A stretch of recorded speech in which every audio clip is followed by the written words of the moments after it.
Hi there and welcome back to Triplicate, and moving on with the mood light. Now I am currently working on two videos at the same time for the mood light because the hardware build video is stalled for waiting for things to arrive from eBay, so I'm moving on with the electronics. So if you watch these two videos one after the other, things might seem a little non sequitur, shall we say, and that's the reason why.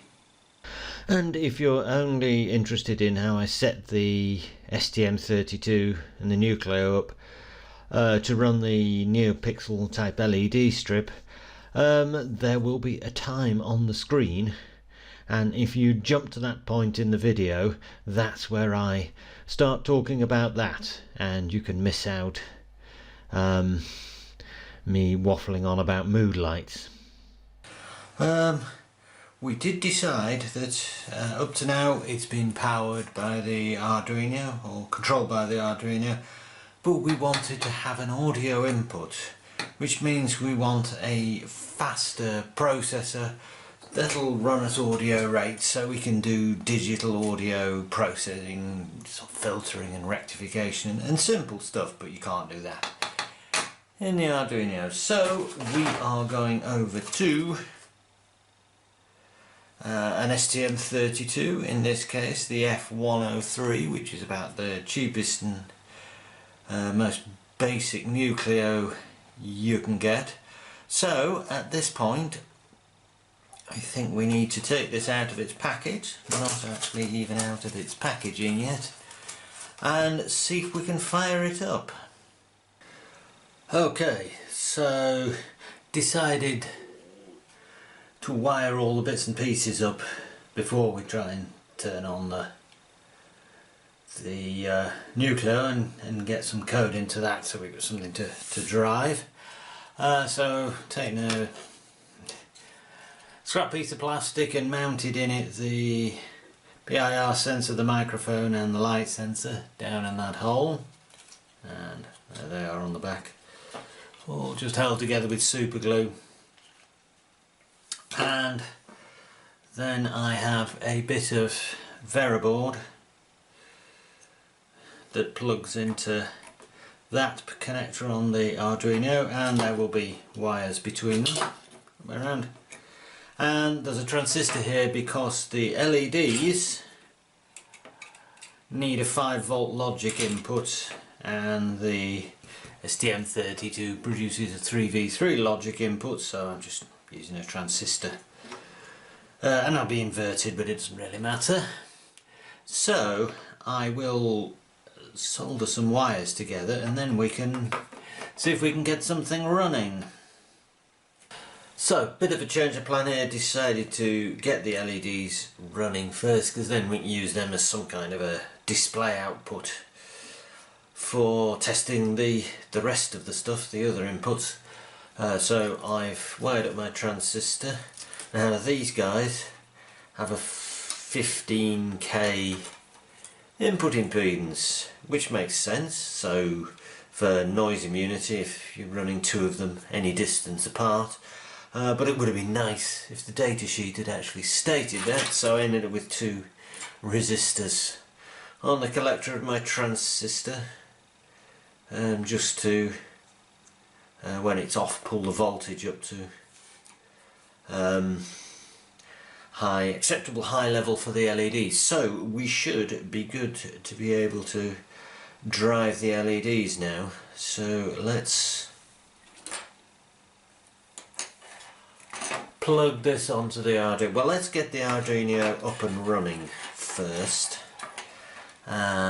Just flashing the old LED for us, and then I think we will put the LEDs on and try and get them running. Okay, so I have set up a CubeMX project for our Nucleo board, and this is as it comes, apart from the LED drive output, which I set to an output. Look at that. Yep, GPIO output. So now, hopefully, if I hit generate code, code will happen.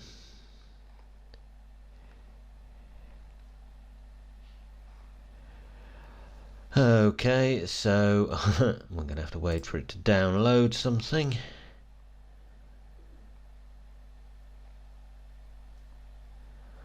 I guess this is the package for this particular STM32, and it's the first time I've used it.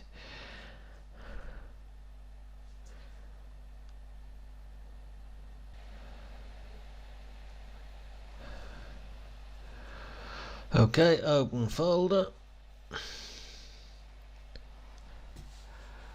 which opens in the other window, of course, on the other monitor. Right. Okay, so now we need to set our project up in our system workbench.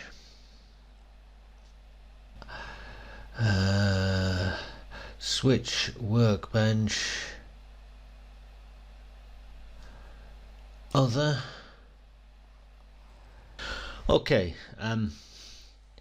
so I had to go back and look at my own video from setting up the Mean Green project to remember how we did this. So firstly we have to set up the workspace not in the project directory because it doesn't like that. So here's our workspace and here is our project. So then we go into Cube MX and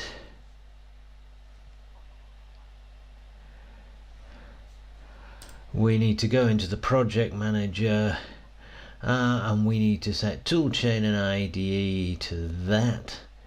SW4 STM32. And all the rest of it is set up for you. So then we generate code.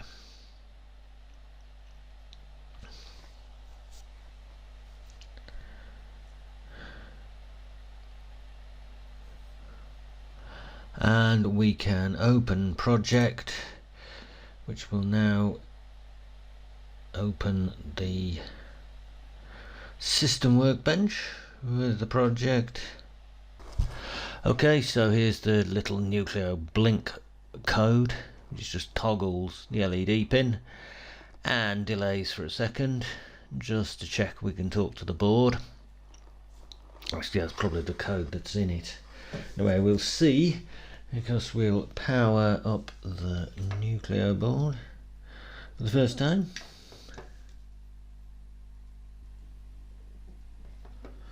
So it's LED 2 that's flashing quite fast there. So should we project, no, run.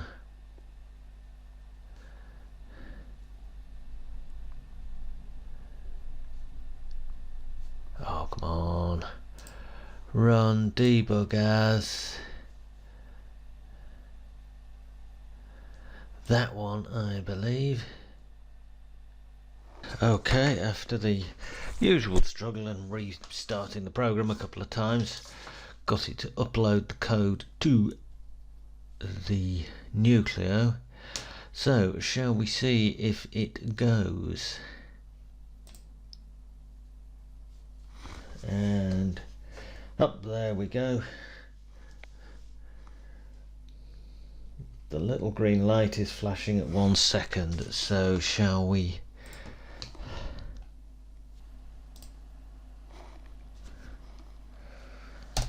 put it up to 3, run debug,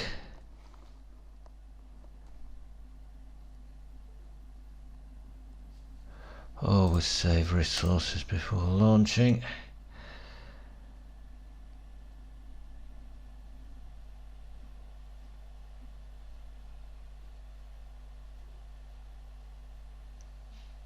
Okay, it's ready to go. Try it again. Okay, that's 3 seconds. So it's good to go. We have Nucleo board that we can program. So now let's see if we can program the LEDs.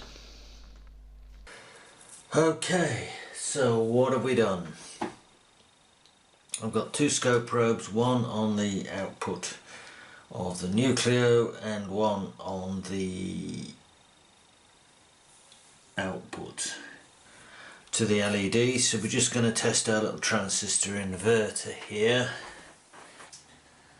Okay, here the LEDs, the serial is port C0. So we are going to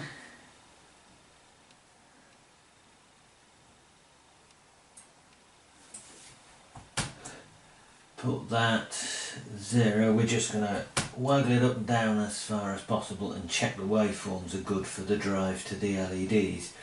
So we're all set up, run debug. Oh, 0. Foolish. Debug. Try again.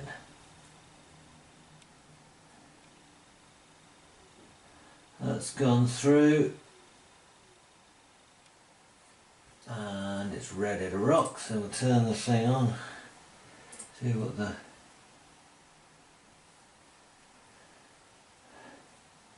right trigger, there we go. So that is 3v3, that's the input, and the output's not doing anything. Why? Right. Always read the data sheet, or in my case never read the data sheet. Here we have the data transfer pulses at the shortest 0.4 of a microsecond and around a megahertz serial rate, and so I changed the code, so we've got the toggle pin here and I've just got a little for loop here just to slow it down, and we run that and we get this. So the blue trace is the input from the GPIO pin on the Nucleo, on the STM32, and the output, the red trace, is the output to the LEDs. And as you can see, when the GPIO pin goes high, the output goes low nicely, but when the GPIO goes low, some horrible capacitance somewhere means it takes forever to turn the output off, and that's 2 microseconds of division, so it has to go somewhat faster than that. Now what I could do at this point is, and you can see I've soldered a resistor on here, increase the base current, reduce the resistor to the transistor base and increase the current, and as you can see that helps. And I have ordered a little level shifting board to turn the 3v3 output into 5 volts. However, the datasheet for all the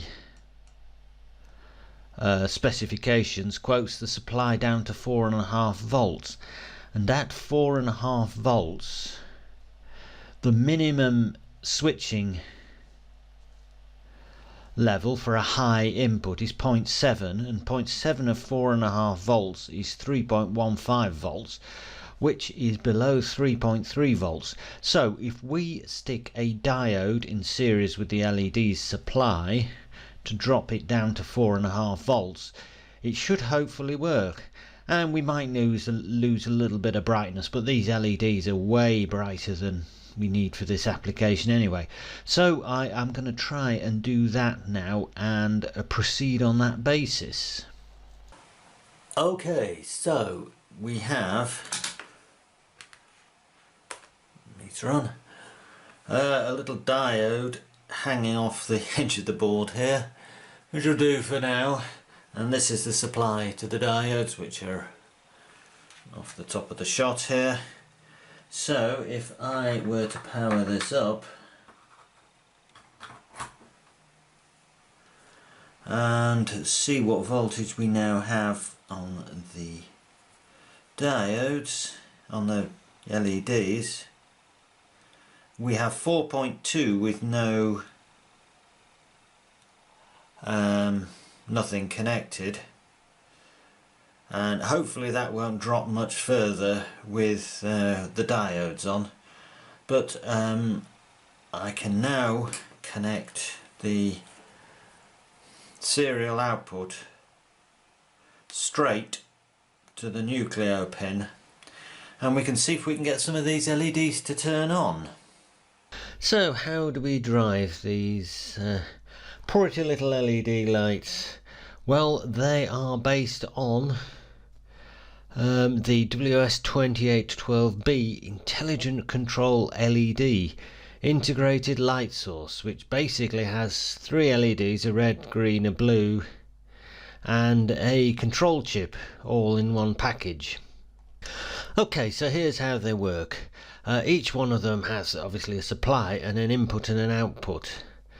So you feed in a stream of serial data for each LED package in turn, and the first one, U1 here, reads its color data from this serial stream and then just outputs the rest of the serial stream out of its output.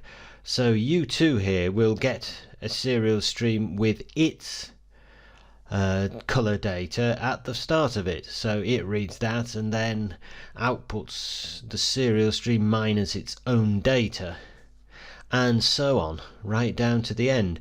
So they're really simple to wire up and really simple to drive. It's quite a clever system. So how does this serial stream work? And okay, there's a diagram of how it works, and you leave a gap of greater than 50 microseconds and then it all resets itself, so it knows the next serial data is a complete start again. And this is the order the bits go in. There's 24 bits per LED, that is 8 bits green, 8 bits red and 8 bits blue, in that order, and that's the order they're sent out in. And how is each bit encoded? Right, well here it is. Each bit consists of a high and a low on the serial line, and the naught code is a short high and a long low, and the one code is a long high and a short low. And these are the timings for the serial data. So the 0 code is 0.4 microseconds high, followed by 0.85 microseconds low, and the 1 code is 0.8 microseconds high, followed by 0.45 microseconds low. So these are the drawings they give, but they're not too accurate, so we are going to look at our own drawings. Okay, so here is our naught code and our 1 code, and I've actually drawn them to scale. And if we look at the timings, we've got plenty of leeway time-wise, 0.15 of a microsecond. So what I've done is made the total time for a bit 1.2 microseconds instead of the specified 1.25. So that means that the 0 code goes from high to low at 0.4 microseconds, the 1 code goes from high to low at 0.8 microseconds, and the whole serial bit is 1.2 microseconds long. Now how are we going to implement this? Well, we could use timers, but unfortunately 0.4 of a microseconds isn't that long when our processor's running at 40 or 50 megahertz, and that's 2 cycles per instruction. So 1 cycle is maybe 40 nanoseconds, so we only get about 10 cycles of 10 instructions for our naught code on, and our one code off. So what we probably end up doing is trying to count instructions, processor instructions, and put NOPs in to get the timing. And of course, if there's an interrupt, the whole thing will go whoop boo, and it won't work. So we need a different system. And what I decided to do was use a serial output with a 1-bit period of 0.4 microseconds. And the best way of producing a very basic continuous serial output is using the SPI and using 3 bits per LED. So for each bit in the LED data, the first bit of the serial is high, the second bit contains the data, and the third bit is always low. Okay, so let's set up our SPI port to do this. So let's first set up an SPI. Now SPI1 we can't use because one of the pins it would use is being used somewhere else, so we have set up SPI2, and I've already done this. So the mode is transmit only master because we're not inputting or anything, we're just throwing data out. So the frame format, Motorola, it's the only one, 8 bits, LSB first. Prescaler for baud rate, we'll come back that, and it gives the baud rate as 2.5 megahertz. That gives each bit as being 4.4 of a microsecond, and the rest of it we've left as is. Now importantly, we want to use the DMA. We want to set up all the data to output and then just tell it to get on with it and do it in the background. So we want to use the DMA, so we have simply told it to set the DMA to SPI2TX, easy as that. And I set the priority to high because we want it to maintain the timing, we don't want it to stop and do something else. Okay, let's have a quick look at the clock settings. The baud rate is set here, and that's not actually directly editable. All we can set is a prescaler, which as you can see is factors of 2, which we've got set to 8, and we want 2.5 megabits per second because that's 4.4 of a microsecond per bit. So then we have to set the clock configuration for the chip so we can get that. So on our Nucleo board we have an 8 megahertz crystal giving us 4 megahertz there, and the PLL is just a multiplication factor which goes from 1 to 16, so we have to say 10 here, which gives us the best clock rate there of 40 megahertz.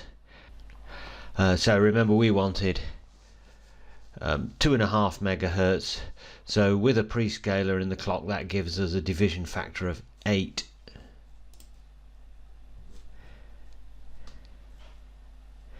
Here to get our 2.5 megahertz.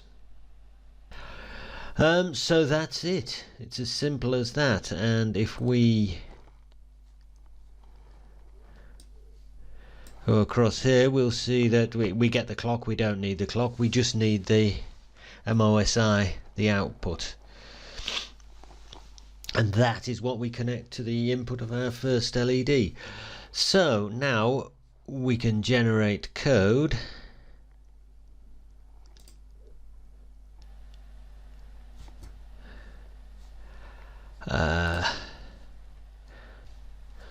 And we can go into the editor,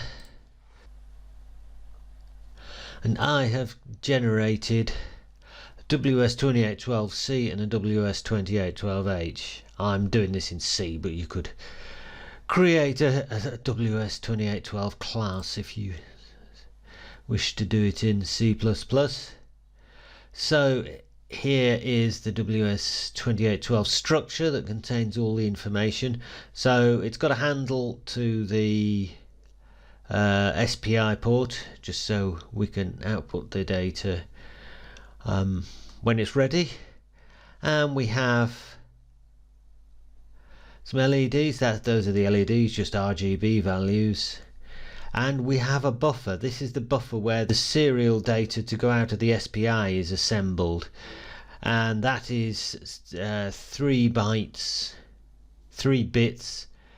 per LED bit.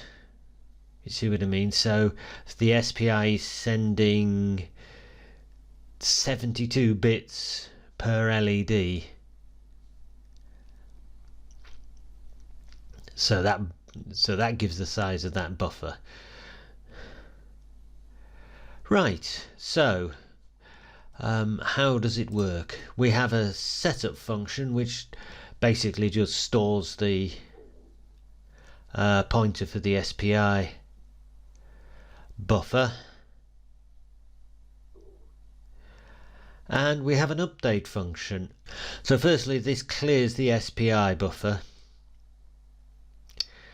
and sets the output bit to 1. The output bit is just a counter into the SPI buffer in bits. Now, because of the first bit in the SPI timing is a bit out, it's fine for the SPI, but it doesn't work for us. We start at the first bit 1. So the first SPI bit is just sent as all zeros and ignored. Okay, so we go through the number of LEDs, and we output the LED colour: green, then red, then blue. And finally at the end we simply transmit the SPI data off of using the DMA, and we're done there.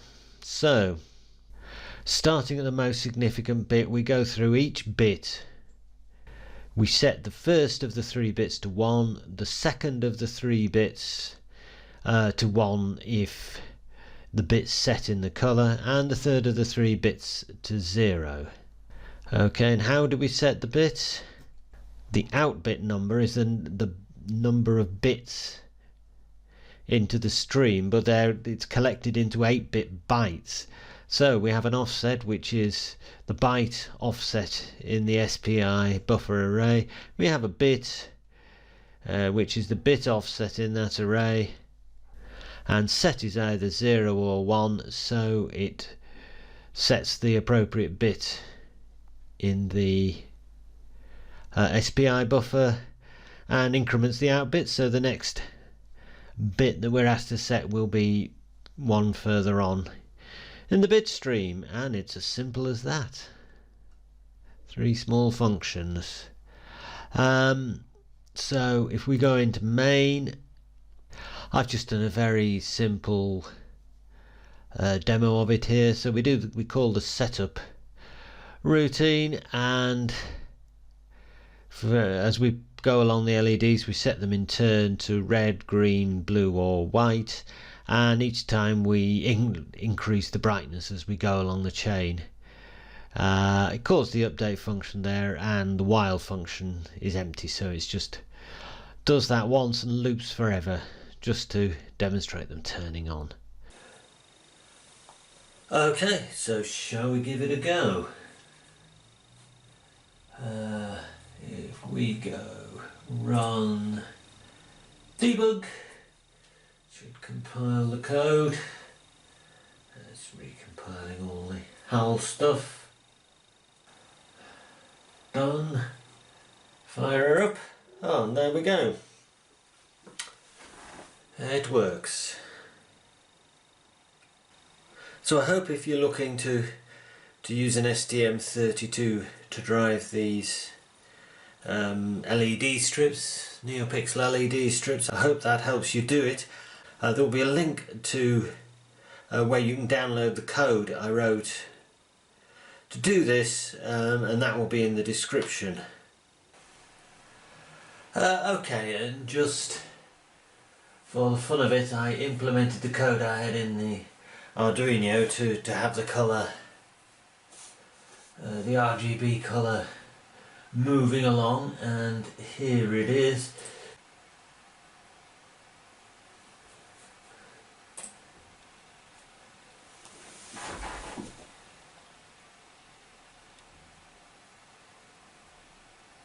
There we go. So I'm going to call it a day for this video. I know we didn't get on to looking at any of these guys. That's going to have to go on to the next video. So for now, that's it from Triplicate. Subscribe, comments if you've got anything to say, and we'll call it a day. So it's goodbye from Triplicate, home of interesting electronics. Goodbye.